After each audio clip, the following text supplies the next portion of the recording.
Hi, this is Jeremy Schiefling, the founder and chief nerd of Break Into Tech, and I'm here to help you land a BizOps job. So let's start with a key reality.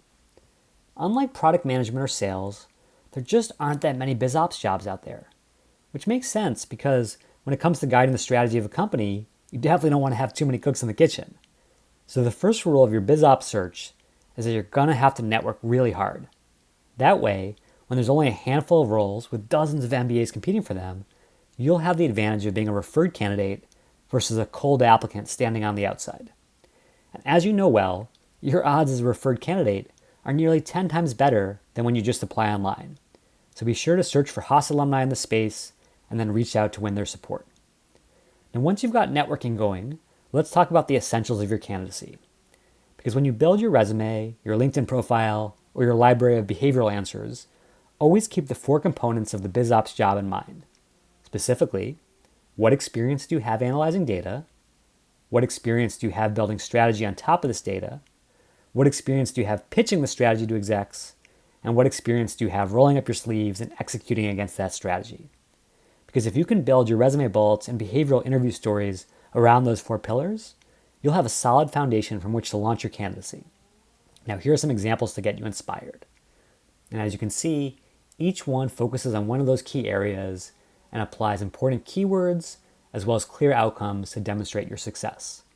And then once you've got those bullets and stories ready, it's time to help prep for the case interview. Because just like a consulting interview, BizOps interviewees are expected to break down and analyze a real business challenge, which means you should have a framework like this one ready to apply.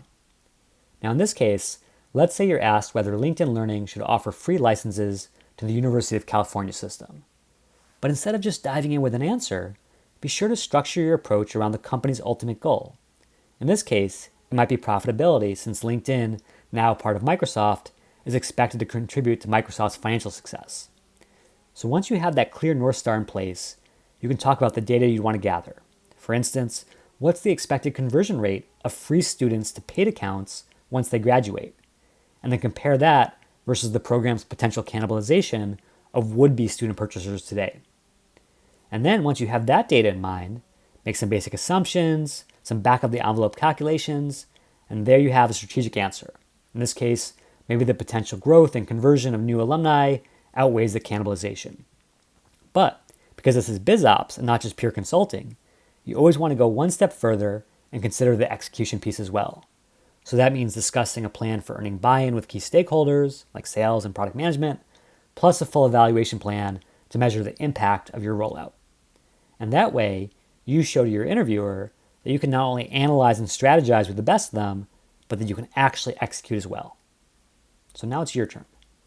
Here's a fun BizOps question about the travel space. Imagine that you were advising Priceline, and the Priceline CEO says, "What should we do about the rise of Airbnb? How should we strategically respond?"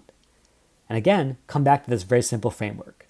Start with a focus on Priceline's goals, not just for one product group, but for the entire company. Think about the data that you'd want to gather, and then what you'd want to do about it at both the strategy and the execution levels. And better yet, instead of just practicing on your own, practice this question with a friend who's also interested in the space, or a Haas industry expert. And then, once you're really ready to dive in, you can obviously find a ton more of these questions on Glassdoor so you can take your practice to the next level. So good luck with the preparation, good luck with your interviews, and here's wishing you tremendous success.